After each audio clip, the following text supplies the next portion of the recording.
Welcome to Behind the Muscle podcast. Today's guest is an NPC bodybuilder. Today's guest is Jordan Vanderflier. Jordan, welcome to the podcast. Thank you for having me, man. Looking forward to being on here. Yeah, for sure, Jordan. So I'm looking forward to chopping it up with you. Before we kind of go any further, I want to kind of know who are a few of your favorite bodybuilders of all time? So I'm probably a big, Dorian fan, Kevin Lebroni, Jay Cutler, those are probably my top three. You can never discredit Phil Heath. It's one of the greatest physiques of all time. But, probably as far as training and, history of bodybuilding, Kevin Lebroni, Dorian, that whole era of those guys were definitely some of my favorites that, I looked up to, and those were some good battles on stage too. So, it was a different type of work ethic back then. Okay. I want to ask you, Phil Heath, Dorian Yates comes up all the time. Levroni comes up all the time. Jay obviously comes up all the time. Flex Wheeler is kind of another one that's comes up quite often with my guests. Phil Heath, though, is even with a lot of the younger guys, guys that are in the early 20s, mid 20s that kind of grew up when Phil was reigning. He doesn't really come up a whole lot. Do you have any, I kind of have my own perspective on it, but do you have any idea of maybe why, even with some of the younger people, Phil Heath just isn't one of those top guys in terms of people like, their favorite bodybuilder of all time, even though, like you said, he's legit one of the best physiques of all time? I think it's one of those things, he was very good. I mean, he's got one of the greatest physiques of all time. And I think when he was coming up too, it was a weird time in social media, news outlets, different things, I think, some of his hype was due to a generational era, with social media, because, Instagram was starting to come out through the ranks of him coming up, but, magazines were still huge too. So, I think it's just the demographics that it started catering to, around him. And, a lot of people, confused arrogance with confidence and things like that. So, there was a lot more of that turn off, whereas people thought it was more cool that, you trained in the dungeon and Kevin Lebroni slept with guns next to his bed, and that hardcore vibe. And, maybe Phil didn't give that off so much with the hype, but, at the end of the day, it's bodybuilding and we care about what shows up on stage. Right. Yep. Great perspective. Okay. Talk to us a little bit about when you started lifting weights, Jordan, and then why did you start lifting weights at that specific age? So, growing up, I've always kind of been into working out, different things, but never really found my niche. I tried CrossFit, I tried this, I tried bodybuilding.com workouts and diets, the whole spiel. And then, back in 2013, I was in the Air Force at the time and had a buddy who was a bodybuilder, and he invited me out to his show.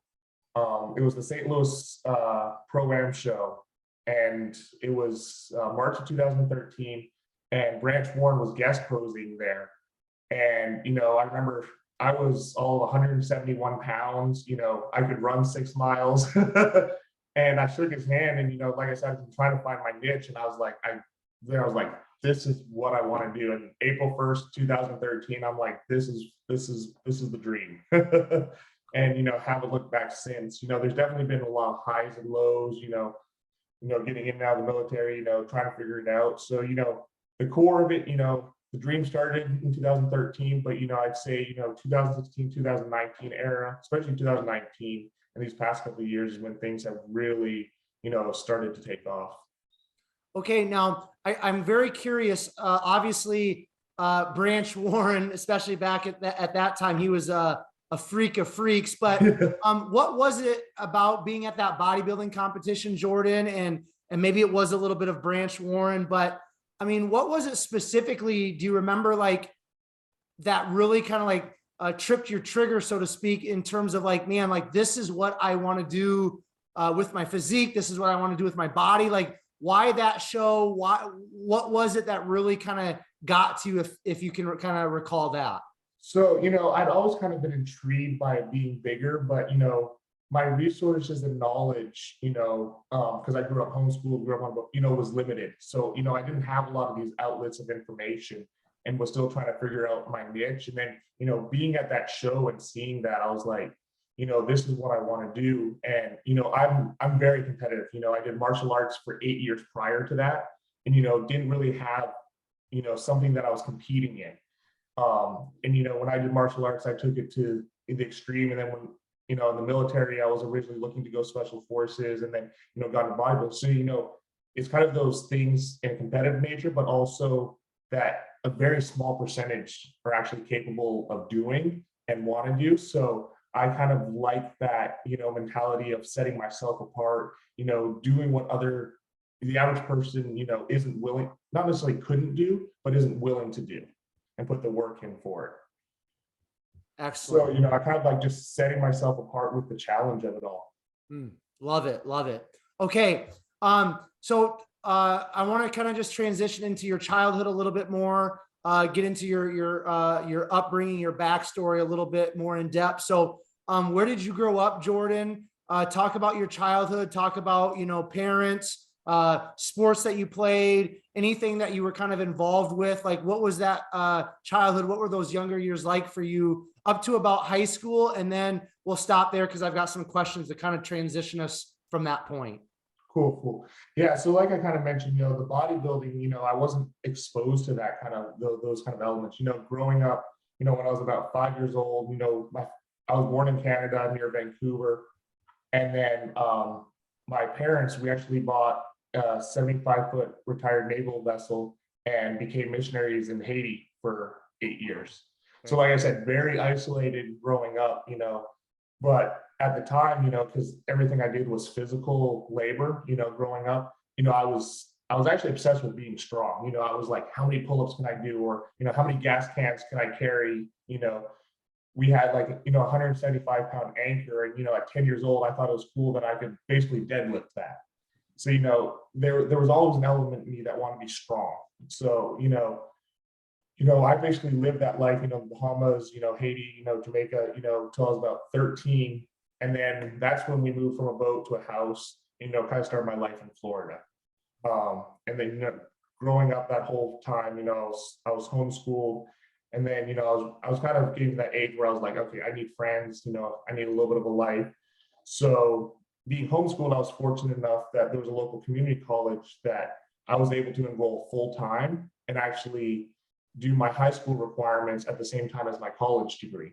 So I actually graduated both, actually with 2 associate's degrees in the time frame of completing my high school requirements as well. So very different growing up, but that's kind of, once I was on a college campus, that's kind of when I started getting into a gym because they had like a small gym on there for the athletes, started meeting people here and there that, would bring me with their guest passes. But still wasn't very knowledgeable about it, but I enjoyed working out. I knew that much. Okay. Yeah. Very, very unique upbringing. Now I got to ask you a few things just to pull some things out of you. Now you said that your parents and yourself, you guys were missionaries. Now I've never had anybody on the podcast that ever had that type of a childhood or upbringing. So was it like Christian missionaries, and like what was your guys' specific role or mission when you were in these, like in Haiti and these different places? Like, what was your guys' mission? What were you guys focused on doing? What was the work that you guys were doing? So most of what we focused on is because we did have a boat, it allowed us to get, because roads aren't great and you don't want to actually be in towns, allowed us to get to some more of the remote areas. But our biggest focus was building schools and churches, and then a lot of medical and feeding. So, we'd have teams fly in and stay with us, nurse practitioners, things like that, do a medical route or, coordinate with other local missionaries, to help with water stuff. But our primary focus was mostly, medical, feedings, and then building schools and churches. Okay. And this is like Christian churches, correct? Yes.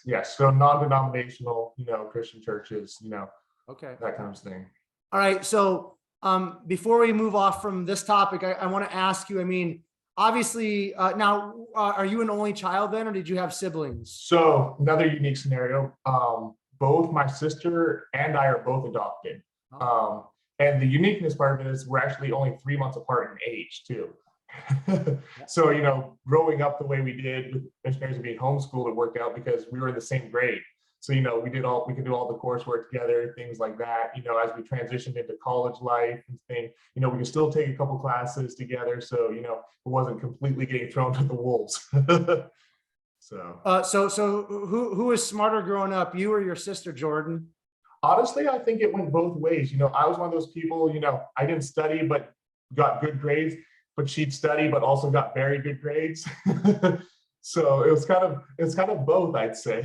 Okay. It So was definitely a battle. I mean, I was a graduating class of 2 though. okay. There we go. Yeah. With the homeschool thing. Yeah. I guess, yeah, it's a good point.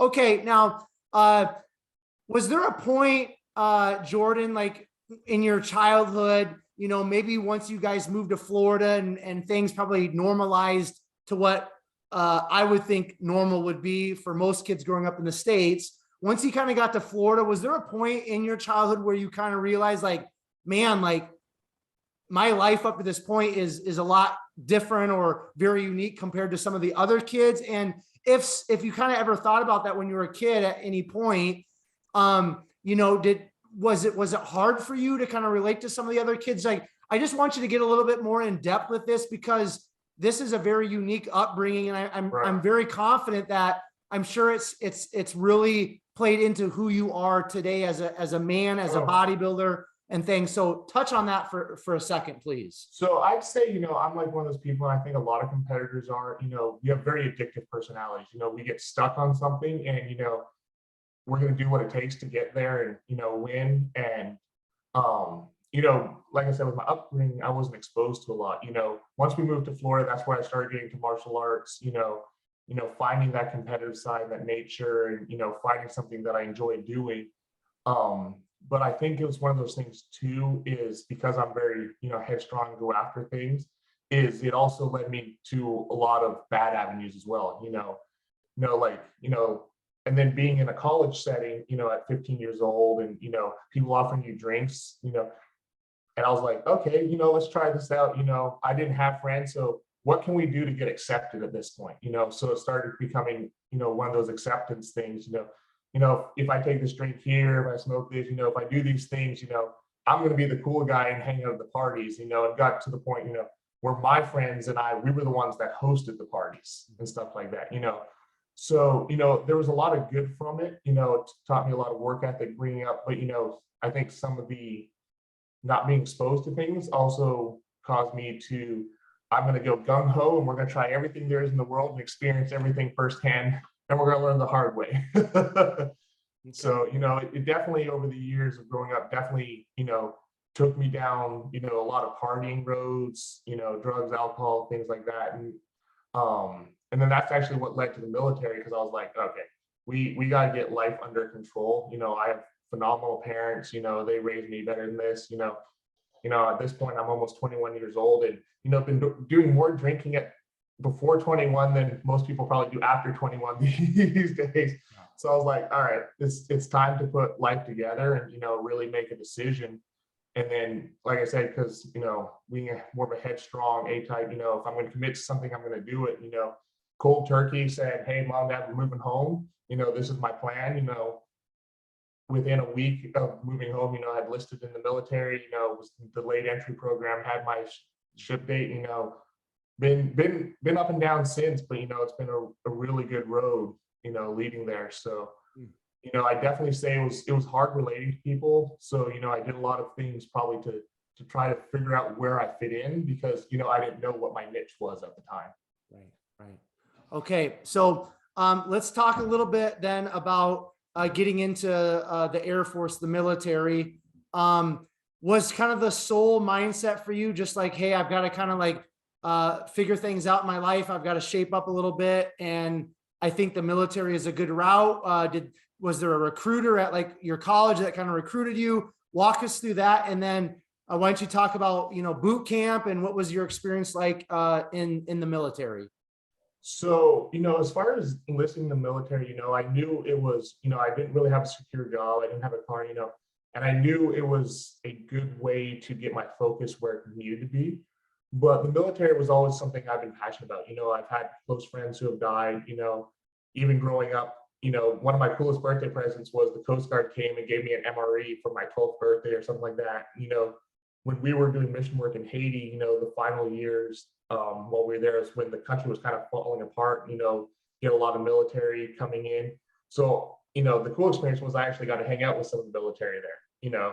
I got to sit in one of their light armored vehicles in the tanks and spin the turret, so always love the military. I'm the guy that watches every military movie that comes out, the SEAL team shows, things like that. So, for me, joining the military was also one of those things. It was a life goal in a way, something I actually wanted to do. And at the same time knew it would set my life in a good direction because now I could figure out education again, a job, income, things like that, not have to put my parents through the stress, how I was living, living life too.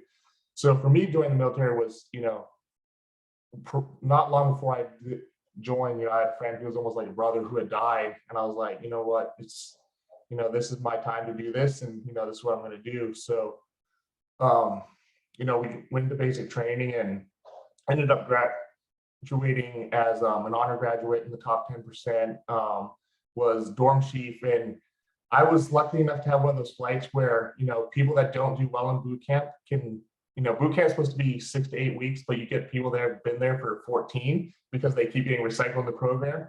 And we had the flight where all those people ended up a lot of the time. So we had a cramped dorm of 60 guys and I was the dorm chief. So I got the butt chewing from the drill sergeant.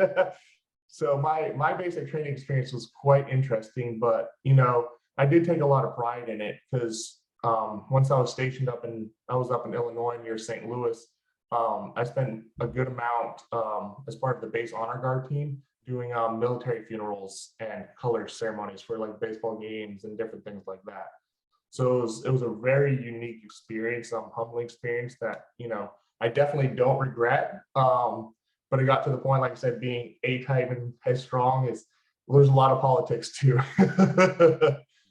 So, at that point I was, I got my life on track and, I was ready to move forward in life and, have a little more freedom to do, what I wanted to do. Yeah, makes sense.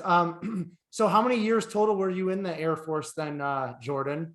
So I was only in for 2 years, I was just kind of an in and out kind of deal. And then, moved back home and, prior to that, had kind of always been into computers and stuff like that. So, I was fortunate enough to have a friend back home who was like, hey, you want to, start a business together, do some work together? I was like, yeah, sure.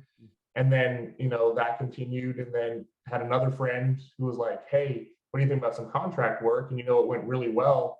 And then they ended up, turning into a full-time position. I've ever since 2014, when I moved back to Florida, I've pretty much worked as a software engineer since from home. So it's, with bodybuilding and working from home, it's a nice blend. Yeah, sure, man. I like it. I like it. Okay. So let's kind of get a little bit more into the bodybuilding talk then, Jordan. So why don't you, you kind of already mentioned you went to that show with Branch Warren, and I think it was March of 2013, you said. Yep. So that's kind of the starting point in terms of you being introduced to bodybuilding. Now, before we get there, you said that you kind of had dabbled like in some CrossFit and some other stuff. Was that before 2013 or was that still after 2013? So that was probably, I'd come out of boot camp. So I was, gung ho, we were running, mile and a half, 9-minute mile and a half, things like that. So, CrossFit just made sense. And because of the time I was like, wanting to do those special forces too. But, I get shin splints really bad. I got herniated disc in my back. Running was not going to be in my favor. And, I realized, I didn't want to make all that commitment and just get washed out. Yeah. So. Okay. So the starting point is March 2013. Why don't you start there and just start unpacking your bodybuilding story a little bit more in depth for us, Jordan? So the cool part was my friend who was in the military at the time, who I went to the show, he was actually my first coach too. So, I was right out of the gate, new to this. I was the guy that, spent Sundays prepping 35 meals because, this is what I was told, this is how bodybuilding works, and this is what you do. Very, old school bro science, prep all your meals, for the entire week, and continue to do that, stopped at the gas stations, just ate because that's what I was told is you got to eat, you got to eat, you got to eat. So that's, what I did. And, we started, putting on significant amount of size. I was like, man, my uniform's getting a little tight. We might have to upgrade soon. So, honestly, just fell in love with the process.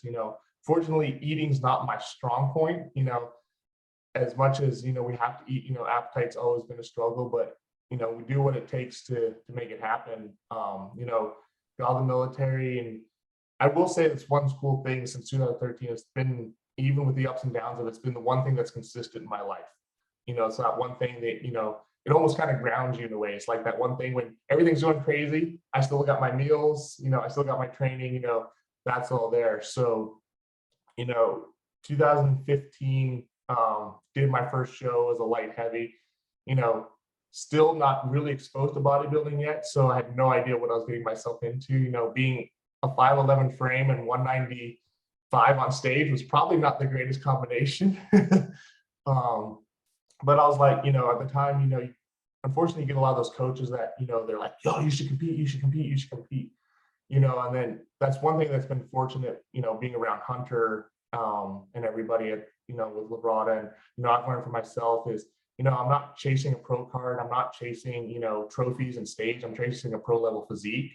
And, I'm not going to get that by continually dieting down and stepping on stage. So, I did that 2015, made a run for another show in 2016, but, still was competing as a light heavy. I'm like, all right, we got to figure this out. So, almost kind of took a lull in life till about 2019. Before I competed again. And even then, still kind of like a soft, like 238 off season. So nothing extravagant happened between 2015, 2019, still only competed at like 211 pounds in 2019. But that's when I started really gaining traction. I'm like, okay, we can do this, first time truly got in shape, things like that. And then 2020, I was like, let's keep the momentum going. COVID happened, and unfortunately, I started prep when lockdowns began back in March of 2020. Ended up doing 4 shows that year. But then it was like one of those realizations again, it's like we took second place at every show, but it's like, all right, what do you want out of this? At this point, are you just competing to compete because you have a coach that says you should compete and, it's kind of, so to say, blowing smoke up my butt kind of deal. Or am I getting to where I personally want to be? So that's when I started taking time off, and realizing I was like, all right, we need to take at least a year. This is my judges' feedback. The judges are like, take a year, take a year. So I was like, all right, we'll take a year. They're the judges for a reason, so you should listen to them. Trust me, the judges want to see you win. They're not going to mark you down to mark you down. So, I took the year, and, that's kind of led to where I am now out here in Texas. And, we started prep, we were happy with things. But again, like I said, not chasing a pro card, chasing a pro level physique, and, fortunately, around a phenomenal group of people, who's kind of got the same mindset and wanting what's best. And, when Ben Chow coaches me and he made the phone call, he was concerned how I'd respond. Pulling out of a prep, is never easy from a mental aspect. But, it showed his value as a coach, and he wanted my best interest, wanted to see, believe in my dream and physique as much as I do. So if anything, it's put us in a phenomenal spot. I'm the biggest and leanest, we've ever been. And, right now I'm, mid 250s, with lines everywhere, and we're eating probably upwards of 700 grams of carbs a day and still getting leaner. So, it's, if anything, it set us up into a really good spot, allowed me to be the training partner I need to be for Hunter, these next 6 weeks going into Olympia. Yeah. Okay. Now, at what point, Jordan, because you know, you see, you're kind of exposed to bodybuilding, or at least a competition in 2013. And then you, I'll just say maybe dabbled in bodybuilding, just because for the simple fact I'm saying that you didn't really necessarily know what you were doing. Yeah. And you're just kind of learning like we all do. Was there a point, and if so, what was the point where you're like, man, this is something that I don't want to just do for fun, but this is something that I really want to live this lifestyle. I want to take this as far as I can. Has there been a point during this entire journey for you, Jordan, you know, any point where you kind of had that mindset, or that switch got flipped for you? So it's funny you say that. So like, obviously with my upbringing, you know, I gotta, you know, most people start, they're like, oh, I started bodybuilding at 15 out of high school, you know, I was 250 pounds. You know, for me, this is in my mind, this really started in 2019. You know, that's when I, you know, was competing as a heavyweight and, you know, started seeing my frame not necessarily filled out, but beginning, and we'll say beginning to fill out, because we still got a lot of work to do. But, you know, the dream's always been, I wanted to go all the way with that. But, you know, like I said, with the ups and downs, it's like, it felt like I was climbing Mount Everest. I'm like, are we going to be able to do this or not? You know, you have people that, you know, you're going to get the negativity and you got to block those out. And then, you know, like I said, I was working towards it. And then honestly, pulling out of prep and, you know, the changes we made and, you know, being around the right people and taking the growth mindset, not necessarily the physique mindset, I think really, you know, I was like, we can do this. You know, we've got the tools, we've got the capability. You know, I can look in the mirror now and hit a pose. I'm like, you know, there's potential. You know, there's still, like I said, a lot of work to do, but you know, it's not like I look in the mirror like you used to look in the mirror and not want to look in the mirror. I'm like, this is impossible. So it's been cool to see the changes happening. So, you know, 2019, you know, compete, I was like, we're getting somewhere with this. You know, we're starting to look like a bodybuilder. And then, you know, since I've been out here in Houston, and just the changes that we've been able to make have been incredible, you know, being in a positive environment. And now I'm like, you know, we got a shot at this. Right. So okay. exciting. So what's your end goal? I know you've said several times that you're chasing the pro level physique, but you're competitive, you said, and so outside of just getting that pro level physique, like, I mean, I'm assuming you want to get a pro card, and then Right. after that, do you have any thoughts of like what you want to do with that pro card and what you want to do competitively as a pro? Absolutely. I mean, you know, like I said, you know, it excites me, as weird as it sounds, that we pulled out of nationals prep and, you know, I'm focused on, you know, getting to where we need to be for nationals, because, you know, what I've told people, like, you know, could we have done it this year? Possibly. Could we have placed well? Possibly. Could we have got a pro card? Possibly. You know, there's a lot of what ifs. But I also realized that even if it had come to life this year with getting a pro, is the physique I need to be on a pro level stage still wouldn't have been there. So, you know, I still look at it as I'm taking the time to be competitive on a pro stage, because, you know, do I see myself as Mr. Olympia? You know, I'm a realist at the same time. You know, would I love to be on the stage? Absolutely. That's the ultimate dream. Everyone wants to step on that stage. You know, if you're a true bodybuilder, that's the ultimate goal. So, you know, honestly, it's me versus me every day. And, you know, we're going to keep working and pushing, and wherever that lands me is where that lands me. You know, I'm not just going to say people are going to be like, hey, you're easily a top spot, you know, first place average pro show guy, you know, and there's going to be people saying you're going to be lucky if you get your pro card. So, you know, I think there's the end goals, there's the goals, you know, I want to win a pro show, you know, there's always those things in mind, but I think people get too caught up on looking too far ahead sometimes, and, you know, forget to appreciate the journey to get there. You know, right now we're just having a blast doing what we're doing. And I know if we keep doing that, the end result of, you know, getting the pro card and being on that pro level stage, you know, those first call outs will happen. Excellent. You know, I mean, I you know, being in Florida and being in Texas now, you know, honestly, I'd love to do the Tampa Pro, you know, come down to, you know, home state where bodybuilding started, take the home show, and then being out here in Texas with the Texas Pro now, those are shows I'd absolutely love to, to be in one day. Yeah. Okay. So I want you to kind of share with us, Jordan, the mindset of taking time off to grow and to develop this pro level physique, right? We see Hunter's obviously done it. We see Brett Wilkin has done it. We see a lot of, I would say, bodybuilders that are being more realistic and smart about taking time to develop their physiques and being very focused on what competitions they do, because they kind of have that long vision. They have that long-term goal to be Mr. Olympia or first call-outs in the Olympia, where I'm seeing more of these guys do it. But yet, I think once we get down into the lower ranks, especially within the NPC, and just because of our culture, it's all about, I want it right now. Everybody wants to be IFBB Pro now. Everybody wants to be on the Olympia stage now.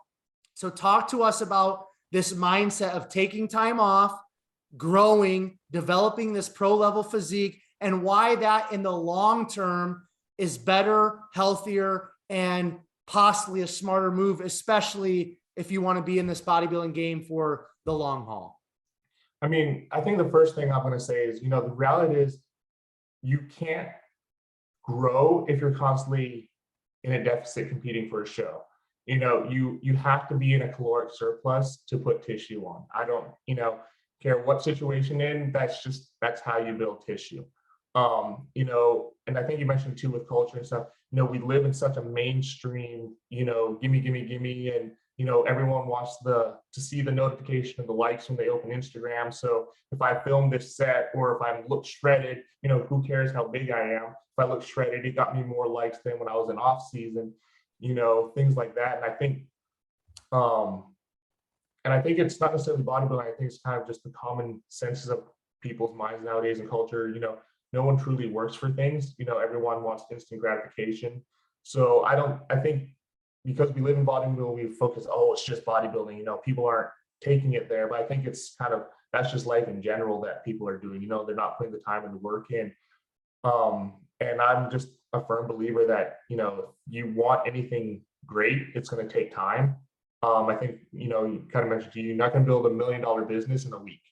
It's going to take the time. So, if you want to build something worth lasting, you're going to have to put the work in. There's going to be, the end goal is to win the war, and there's going to be a few battles on the way to get there. Right. But if all you focus on the battles, you're not going to win the war. So the end result is the goal, and that's the war that I'm fighting for every day. So, being able to take this time off, and actually, I think at this point in bodybuilding, it's not so much physique, it's maturing the mind. And there's a lot of growth that has to happen in the mind to be able to accept that, to be able to shut off the Instagram, to be able to block that and be like, okay, my photos aren't getting likes today, but, I'm still going to put my head down and work, because, 6 months from now, those people are going to be looking at my photos, and they're going to want to hit like, and I'm like, that's cool, but you didn't like me back then, so why do you like me now all of a sudden? Kind of deal. So, I know the end result and what it takes to get there. So, shifting that mindset, like I said, is didn't actually take myself out of prep. I just changed the date. So, I still living in that mindset that we're working for that goal, and, being 100% every day. I mean, I'll throw it out there. Obviously, working with Hunters, we focus on winning the day every day. That's been his mantra. I've learned to live by that. So true. They say, the past is a memory, tomorrow isn't promised, today is a present. That's why it's the gift. So, focusing on that, focusing on each day. And I know the end result's going to come. All right.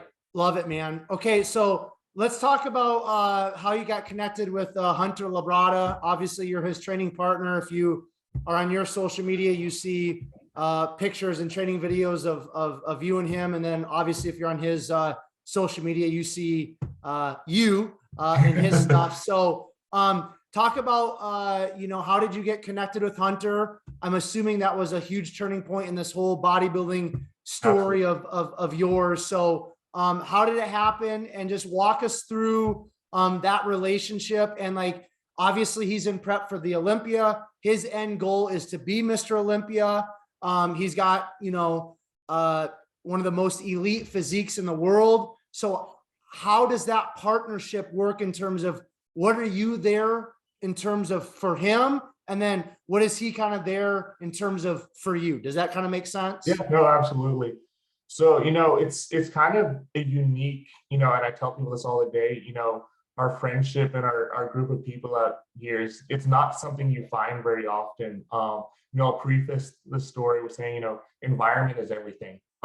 Especially, you know, in a sport that's, you know, so mentally demanding in a world that, you know, is taxing, you know, people ask how I made my biggest differences and changes out here. I was like, I changed my environment. You know, I changed the people I was around, you know, who I was training with, you know, focus on like-minded people. And, you know, I think that's why I clicked with Hunter and, you know, the crew out here so well is, you know, I'd met Hunter through Revive Gym and Revive the supplements because I used to train down there. That was the gym I was training at in Florida. And he's an athlete with them. So he had come down, you know, shook hands, you know, nothing, you know, moving through social media, but, you know, kind of talked and it was social, you know, that's one of the biggest things I think people forget, you know, a lot of bodybuilders, we may be bigger than most people, but at the end of the day, we're people. So just treat us like people. So, I mean, that's the best way to approach someone. So, you know, we just got along. And then prior to the Olympia last year, he was coming out to the Daytona Beach Classic just as a guest appearance, you know, set up a table, you know, shake hands. And, you know, I'd kind of been in contact with him here and there through social media saying hi and things like that. And I shot Liv a message. I was like, hey, you know, I'll come up and hang out with you guys. And went up there and it was funny. We ended up spending the whole night just hanging out at their table together, you know, just clicked really well. You know, like I said, like-minded people, you know, same kind of vibes, you know, positive energy, things like that. And Hunter looked at me and Liv and was like, hey, you know, we got an Airbnb for the week for Olympia. If you want to come out and stay with us. So I legit, you know, Saturday night drove back, packed, drove back up Monday after work and, you know, spent the week and, you know, had an incredible experience out there at Olympia last year, you know, really built a friendship. And, you know, I was going through some personal things in life and, you know, it's funny how life works out sometimes. And they're like, hey, you should move to Houston. You should move to Houston. And I was like, in the back of my mind, I'm like, I've only hung out with these people for a week. I mean, they're really cool. We had a blast, but I mean, that's a big move. And, you know, I think that was a huge turning point that people don't realize is I think people get so caught up in their comfort zones. And even if their comfort zone isn't comfortable, so to say, because they're not really happy in life, you know, sometimes you just have to make the decision and, you know, make big life choices and, you know, stop going with the norm of what society says and step forward. And, you know, I put my house on the market within weeks of being back from the Olympia in, you know, the Olympia was mid-October. Within 2 months, I was living in Houston. You know, it came out right before Christmas. And, you know, when we first got out here, you know, it's kind of getting to know each other still, you know, and then, you know, Hunter and I started seeing each other at the gym and he was still kind of doing his thing. I was kind of doing my thing. But we started hanging out more and then, you know, started like, hey, you want to jump in on a workout? You know, like, okay, this is fun. And, you know, started training together and, you know, ended up doing, you know, going full blown off season, you know, together and, you know, eating meals over the sink because the meals aren't staying down, you know, pushing through sessions. And it's been a really cool environment. You know, I tell people, you know, my role with Hunter is, you know, we're not just two friends going to the gym, you know, Gold's Gym or LA Fitness on a Saturday night to train. You know, this is his career too. You know, so there's responsibility as a training partner, you know, especially in these next few weeks when he's tired, you know, making sure, you know, he's still putting the time and the work in, the efforts in. But, you know, my thing with the training partner is I'm also looking at his form too, you know, making adjustments where needed, making sure, you know, everything's where it's need to be. You know, when I'm plotting him on a force rep, you know, it's not here, let me just help you with the weight, you know, everything we do is precise, you know. I don't necessarily call it force rep, I call them assisted reps because we're just helping him finish it to where it needs to be. So, you know, it's a cool experience being able to help push him, but at the same time, you know, it's been a huge growth for me. I mean, the guys, you know, gunning for Mr. Olympia this year and, you know, as an amateur, you know, to be able to train next to that and be pushed every day, you know, it's cool. So if you talk to Hunter, he'll say, you know, you see the dog traction, you see the furry little rabbit that the dogs chase or whatever. He always uses that analogy that I'm the little furry rabbit and he's chasing me because, you know, we're kind of set for set on training. But at the same time, I'm like, okay, this guy's about to be Mr. Olympia. So I'm chasing him too. So it makes for a really unique dynamic of us, you know, pushing each other in the gym. And I think, you know, having that environment and being able to just have fun has really, you know, made this an incredible year for both of us in terms of progress and training and everything. So now we're just, you know, locking it in and pushing to the end now. Yeah, I mean, what an opportunity for you, right? I mean, Yeah.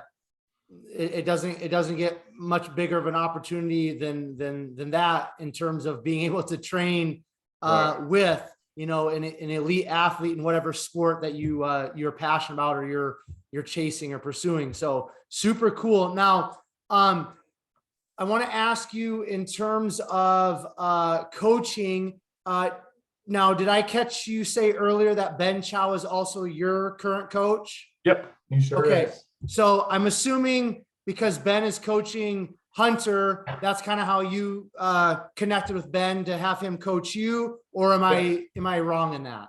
No, that's exactly it. So, you know, I'd kind of known who Ben was, but, you know, at the Olympia, you know, that's when I met everybody and kind of got to know Ben. You know, like I said, we made a really cool friendships and relationships, you know, and once I moved out here, I was like, okay, now that I got like situated, you know, I didn't really have a coach. I've been self-coaching myself for the past year.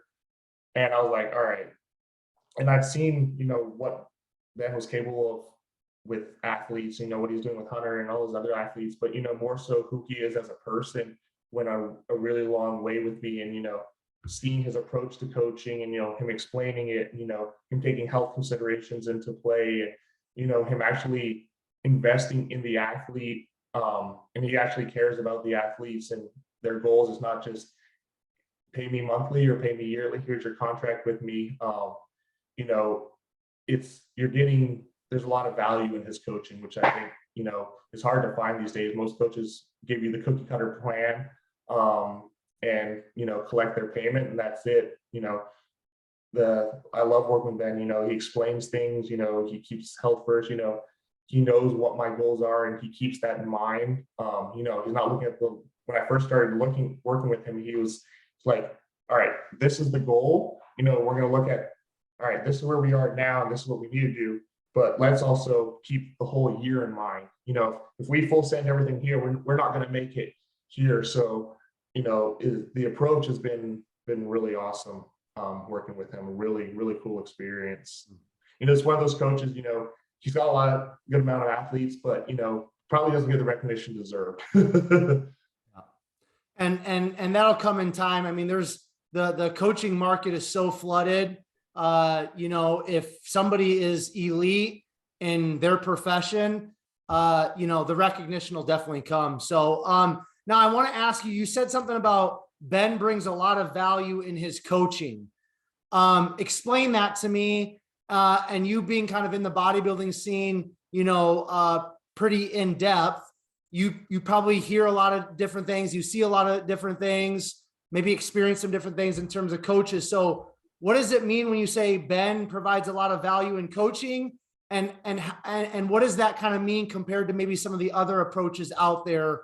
You kind of touched on it lightly, but I want you to just go a little bit more in depth because I think this is a great topic, especially for somebody that's watching or listening to this, Jordan, that's, you know, maybe just getting into bodybuilding. They're searching for a coach. They're looking at the IFBB pros on Instagram, but we know that just because somebody's an IFBB pro, that doesn't mean that they're a great coach or that's going to be the right coach for them. Ben isn't an IFBB pro and he's what I would consider an elite prep bodybuilding coach. So Talk about that, please. So, you know, I think it's one of those things, you know, when you see coaches like that, you know, they're not posting on social media a lot, you know, and I think it's one of those things. Ben has a lot more knowledge than people realize. And, you know, as I've gotten to work with him, it's exposed that. And, you know, that, like I said, I think that's where some of the value comes from. But one very unique approach that I love with Ben is, you know, it's a health first approach. And, you know, everything originates around our gut. You know, if we can't digest, you know, there's no way we're eating 6,000 calories, you know. And I think that's a lot of where the distension comes from. And then we throw more drugs on top of that, you know, and then next thing you know, we get these blown out midsection, you know, different things. And I think that's been the biggest change that I love working with Ben is, you know, my gut and digestion is, and I mentioned him the other day when I checked in, I'm like, I'm the healthiest I've ever felt. Like internally, I feel healthy. And to be, you know, mid 250s and lean like this, you know, I feel like that says a lot in this sport. You know, midsection is the tightest it's ever been, things like that. And, you know, we really put an emphasis on gut health. And I think that's one thing that he puts an emphasis on that I don't think a lot of coaches do necessarily. And we forget that, or we get more focused on chasing the scale weight. You know, one thing we realized with me is, you know, it's kind of like tortoise and a hare analogy. You know, could we get there faster? Yeah, but are we going to win? No. Or if we take this a little bit slower and increment my food slower and let it, you know, my metabolism continue to grow and grow, you know, if we look at that aspect, you know, that works for my body. So, you know, him actually taking the time to learn, and Hunter's body is different, or another athlete's that he has body different, but, you know, takes the time to learn the bodies to figure out the best approach. And I think that's, you know, the ultimate value right there is, you know, everybody's different, everybody's digestion is different, everybody responds to things differently, you know, and if you can figure that out with each person and know how each person works, I think that's where the results really start to come. And like I said, especially doing that from a healthy approach where, you know, starting from the inside out. Yeah. Because, you know, my ability to assimilate food right now is, you know, I've never been able to eat like this. So, I mean, that says a lot to, you know, what he's been able to do with my gut and digestion on top of everything else. Okay, so I want you to talk about the gut health stuff a little bit more, because this is something that I'm very cognizant of and very fascinated by. We're starting to see a little bit more, you know, about this within the bodybuilding realm in terms of the importance of gut health for bodybuilding specifically. But what are some of the steps that Ben has had you take to kind of get your gut health, your digestion kind of on point at this point? So, you know, I think the biggest thing is, you know, cardio in off season is not a bad thing. You know, that plays a big role in digestion, things like that. You know, we're still averaging, you know, 20 minutes a day, 30 minutes on a rest day. So it's nothing crazy. But, you know, more so than that, you know, we take a look at foods that have been digesting well. You know, people are, like I said, it comes down to if you really want this or not. You know, do you want the burgers and fries or not? You know, so we are very consistent on, you know, we know what digests well. You know, we took the time, we know 5 Guys, you know, for a cheat meal digest very well with me. So, you know, why go eat other burger places if we know this works? So, you know, the biggest thing was finding what digests well for me. And then every morning after cardio, you know, 30 minutes before my first meal, we started incorporating a gut health drink. You know, it's, you know, aloe gel, psyllium husk, glutamine, EAAs. I throw another gut health powder in there that has some like mushroom stuff, some greens powders, apple cider vinegar, lemon juice. And I do that. And then what we started doing is, as my food is increased now, is actually do a second one of those in the evening with my meal 5. You know, just to help keep things regulated and flowing. And, you know, a lot of the time, you know, digestion issues come with acidity imbalances in the stomach, you know, so having the apple cider and the lemon juice and things like that help with that and digestion. So that's kind of been the biggest thing that we've done. And on top of that is staying consistent with it. You know, it's going to be one of those things, if you do it for a week, oh, I'm good, and then I can go back to what I was doing. It's, you know, it's everything with bodybuilding, it's consistency. It's the day in, the day out, you know, the repetitive process, you know, that it wasn't an overnight fix getting my gut to where it is, but, you know, over time it's become the best it ever has. Love that, man. Consistency is everything in bodybuilding and business and life, right? Yeah, absolutely. It's so simple. It's so obvious, but yet it seems like for a lot of people, it's so hard. And I don't get it, but that's just the truth. Consistency counts. So, okay, we're gonna start wrapping up now. Somebody would get really frustrated with me if I didn't touch on training with you, right? Because that's Yeah, kind of like, I'm sure. that's kind of like, you know, if we go to your Instagram, it's mostly training. Go to Right. Hunter's Instagram. Go to your guys' YouTube. It's mostly training.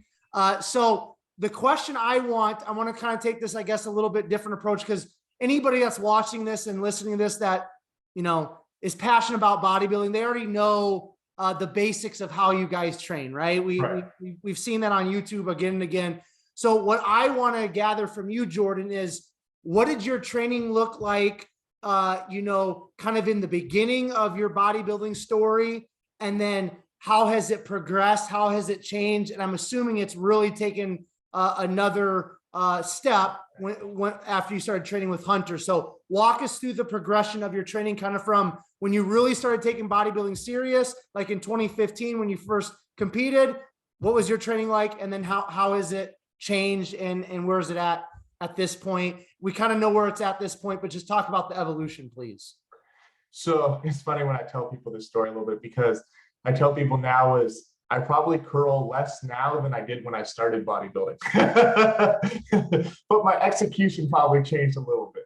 Right. You know, like I said, most of my training was, you know, what I read online. My first main coach was Fred Smalls. You know, and he wrote out training plans, and I followed him. But, you know, at the time, I still didn't really understand, you know, failure, you know, where to take the sets. You know, you get 4 sets of 12 written on a plan, but, you know, what do those 12 reps really look like? You know, I was doing them, and, you know, when it gets hard or hurts, you know, that's kind of when we thought failure was.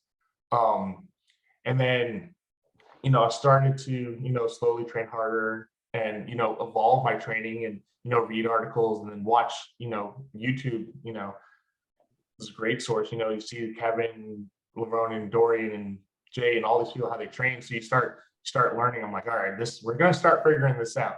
But like I said, never really had actual training guidance, you know, trained with people, but didn't really know what it was to train hard. And like I said, you keep mentioning too, a lot of bodybuilding becomes mental. It's not necessarily a physical standpoint. So, you know, training continued to evolve, you know, slowly getting better, started lifting less, but lifting better.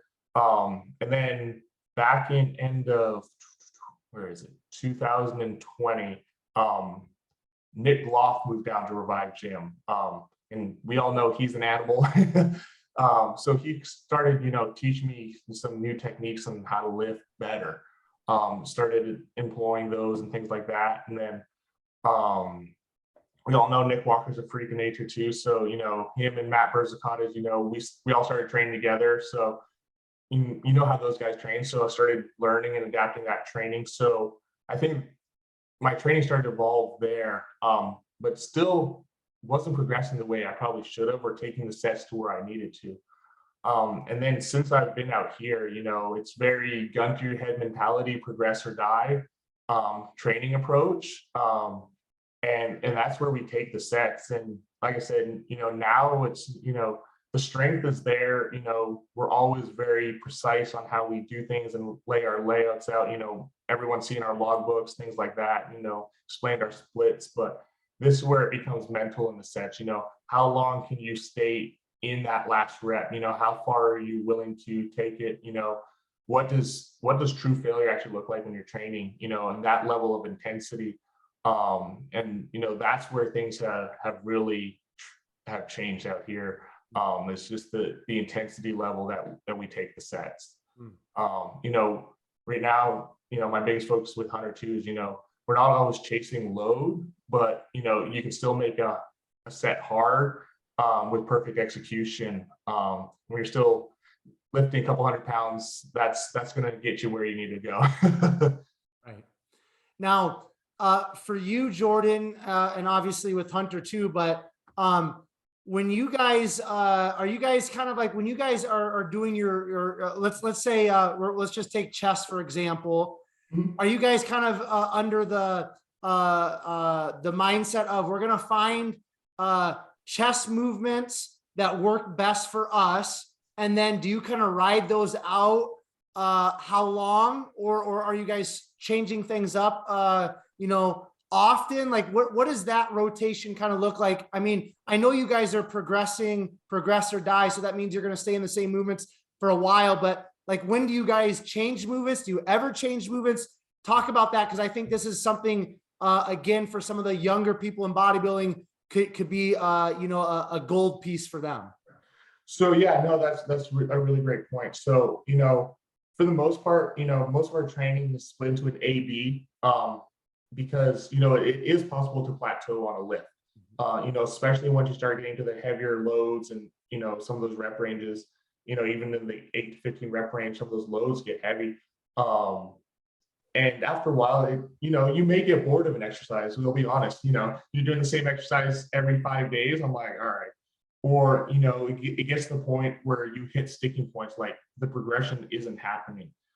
So that's, that's when the logbook becomes valuable. And then that's where, we actually just recently got some new pieces and, realized we had some sticking points in some of the lifts.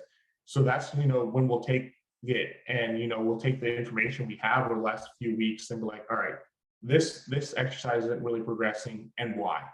Do we need to change our order selection? Do we need to swap this exercise out because we've just been doing it for 8 weeks and we're just plateaued on it, So I think that's when it's, the value of the logbook comes, because you can see where your sticking points are and then, develop and modify the training split accordingly. So I don't think there's necessarily a set period that we would run a split, so to say. Our split stays the same. The exercises within them change a little bit, but it's more based on, like I said, the logbook. If something's not progressing, let's find out why and, make the adjustments where it's necessary. But if things are progressing, why fix something if it isn't broken? Yeah. So you mentioned sticking point. Now, a lot of people might think like, okay, the sticking point is like, I can't go up in terms of like, let's just say a barbell bench, keep it simple. I've worked myself up to 225 and I've been there for 3 weeks. My top set, I can only get it for 6 reps for 3 weeks. Now that would be considered a sticking point, but then also you talk about like, you can change the tempo and there's a lot of different things that you can do within that barbell bench to make the reps harder and all that. Right. When do you guys, like, that sticking point that you're talking about, do you have like a list that you kind of exhaust before you would move on from the barbell bench in terms of sticking points? Or like, how do you guys determine, okay, we're at a sticking point with barbell bench, it's time to try something different? Does that kind of make sense what I'm trying to ask? No, for sure. So, I'm kind of in a situation with that with some of my movements now, for example. And, what I'll do is, the first thing I like to do is, let me back the load, because obviously with a training partner, you're not just going to swap out exercise. It kind of has to be a joint effort. And those are things we talk about. But, one thing I'll do is, take 5-10 pounds of the load off and, maybe reset my form or my technique, because, people hear progressive overload and forget, progressive overload isn't just putting another plate on. Progressive overload can be progressing your execution, your range of motion, things like that. So, a lot of times if you're hitting a sticking point, it's not necessarily the load itself. It's there's something else going on. Is your execution, is one shoulder tighter than the other? Body work plays such a big role into this. There's so many other little variables. So, for me, I backed the load down on a couple movements and, gained those extra reps now, but the reps were better than they were. So to me, that's still a progression. So, if you're stuck on 225, maybe you need to go to, 185 and really take a look at your execution. At 225, are you coming, halfway down, but 185, you did full reps for 10, and then maybe instead of, jumping straight back to 225, go to 195, make your progression a little bit smaller. I think people get scared of the 2.5, 5 pound and 10 pound plates, but if you're kind of tapping out your strength and you're at some of your top loads, 2.5 pounds is heavy. So, don't be afraid to, use those smaller plates to, get past those plateaus, because all of a sudden it's, you know, 1 week you bench 225 and you got it for 10, but then you increment it 5 pounds and you got, you know, 230 for 10. And then all of a sudden you got 235 for 10, and your rep range is staying the same, but your load suddenly increased because you just you back down and then use a slightly smaller progression up and ended up, you know, ahead of where you were.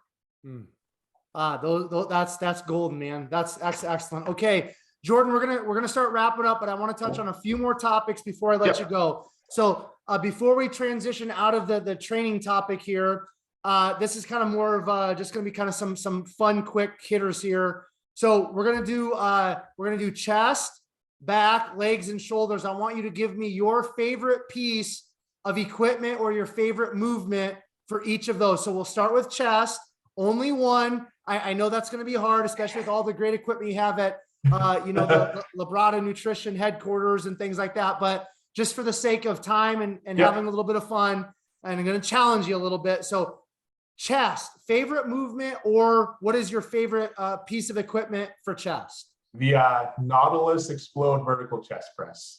Nice. And that is an older piece, correct? Yes, it is. Ben actually brought it down from his gym because we had been issues. We've been trying to get one to finish up the Olympia prep. So it's been a blast to have.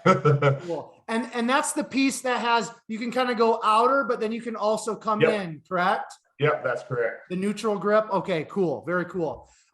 Okay, back. Now, obviously, I know you got your lats and you got lower back, but again, just for the sake of simplicity, let's just talk about kind of like if you wanted to build up that upper thickness of your back, what movement or what piece of equipment are you going to pick? So honestly, for the upper back, if we're actually focusing on areas, probably the prime where it's seated row. Okay. Between that and the Magnum row right now, that's probably, you know, for a rowing movement, probably my favorite two machines to play on right now. And you gave us a new school and an old school piece. So exactly. All right. Shoulders. So I'm probably going to take a different direction with this and probably go with the behind the back cuff Y laterals that I guess you've seen us do. You know, pressing's fun, but you know, this is a lateral movement that's pain-free. And anytime you can have that, it's golden. Cool. Yeah, I think I saw Brett Wilkin doing that just the other day on one of his training videos. So, yep. Okay, last one. And you can actually, I've got legs, but let's just do a quad movement and a hamstring movement. Favorite movement or favorite piece of equipment for quads and then hamstrings. So until we realized we have biomechanic issues, I used to love hack squats, but honestly, just because of our rotation right now, pendulum squats have become a blast. Okay. So that's probably my quad movement. Hamstrings, you can't go wrong with a good old gnarly set of seated hamstring curls. We actually did recently get the inverse hamstring curl, so that's kind of fun too. It's something different right now.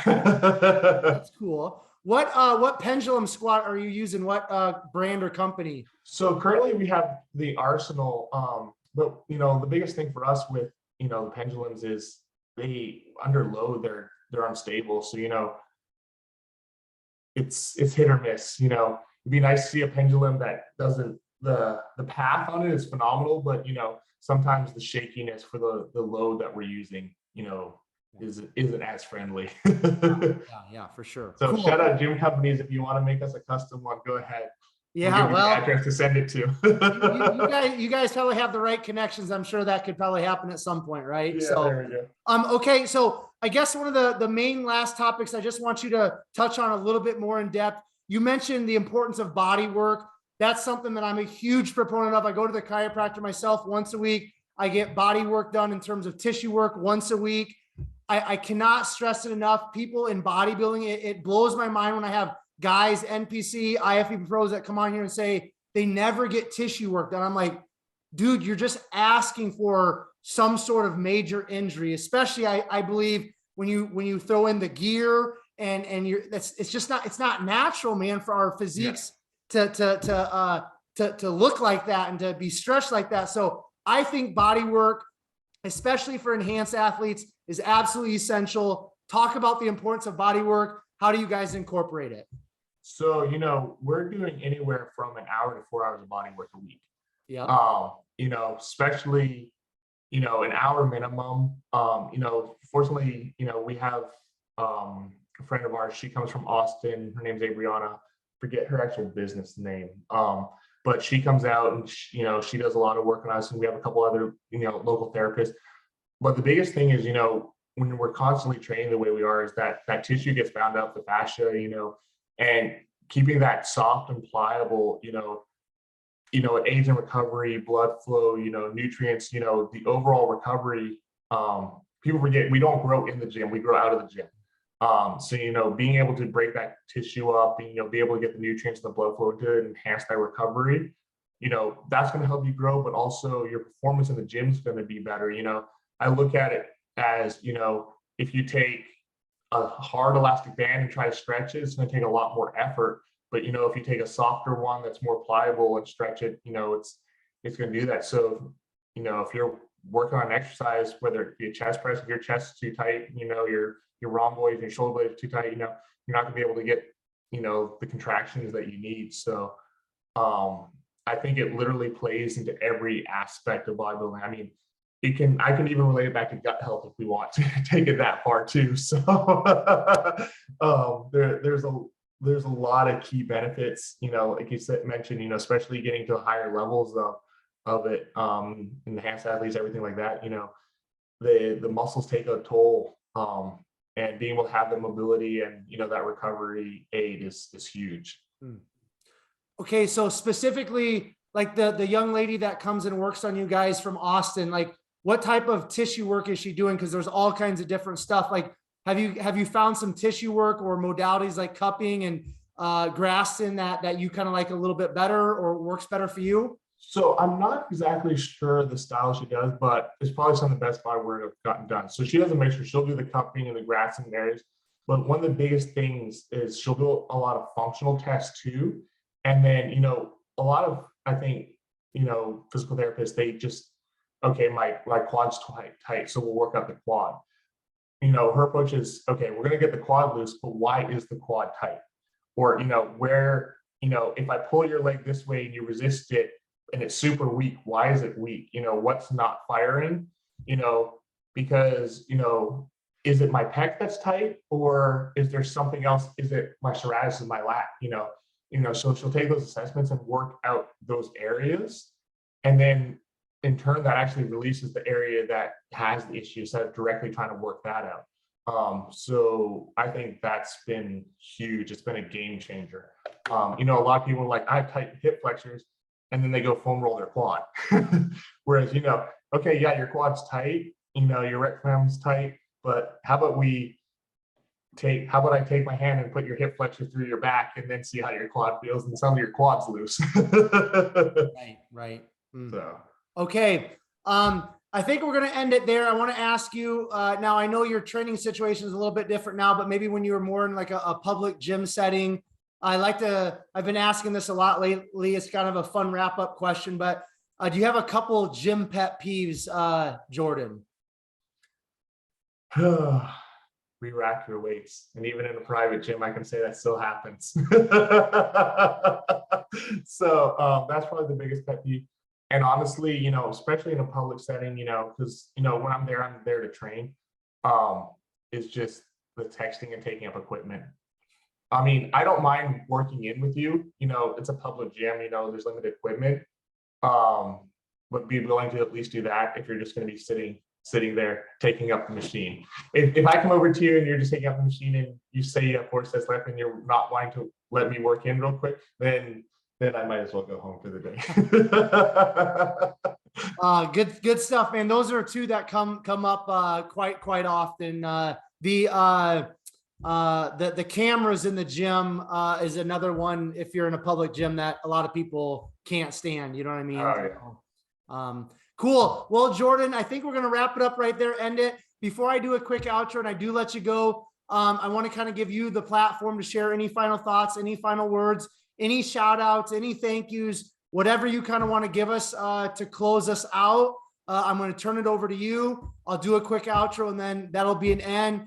Before I turn it over to you though, I just want to say thanks, man, for coming on, sharing your life story, sharing your bodybuilding story. And in terms of your bodybuilding story, I really think it's kind of just the beginning, man. So it's going to be fun to see where this takes you and where it ends up. So close us out. I'll do a quick outro and that'll be a wrap, my man. Awesome. Well, I really appreciate, you having me on here and reaching out. I've seen your podcast, some of the other NPC guys and, other up and coming guys. So, I was told Hunter that you'd reached out and I was like, this is exciting to, see some of this stuff unfold. We've had Gasp down and, they filmed and we did an Iron World tour, video, and, we've had a few Gasp articles. So, it's, and now being on this podcast, it's really humbling and almost makes me emotional to see, some of this, the hard work unfold, it just goes to show if you're consistent, work hard, treat people the way they should be treated, surround yourself with the right people, positive environment, great things can come from that. They all say, 4 quarters is better than 100 pennies, and I'll live by that and swear by that every day. So, like I said, I'm just grateful, for every opportunity that's coming my way right now and, be on here and, the exposure, it's exciting. It's exciting time for sure. Cool. Especially with the Olympia coming up, and, being Hunter's training partner and, all the focus around that, we're having a lot of fun and a really great time. So it's cool.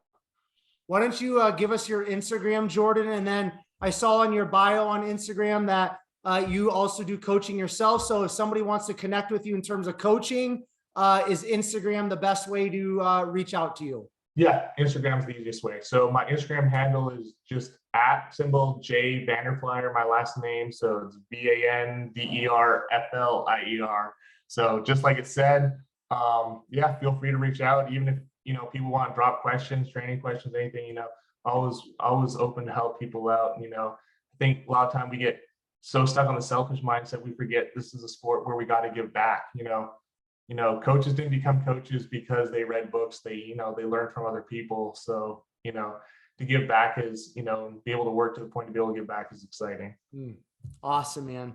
All right. Thank you so much, Jordan. Really appreciate it. Okay. Awesome. Thank you so much. Thank you again for having me. Appreciate it. You're very welcome. All of you who are tuning into another episode of Behind the Muscle podcast, I just want to say thank you so very much. I appreciate all of you. I value all of you. And the simple fact is, as I always say, if it weren't for all of you, the podcast just wouldn't exist. So thank you so much for all of your guys' continued support.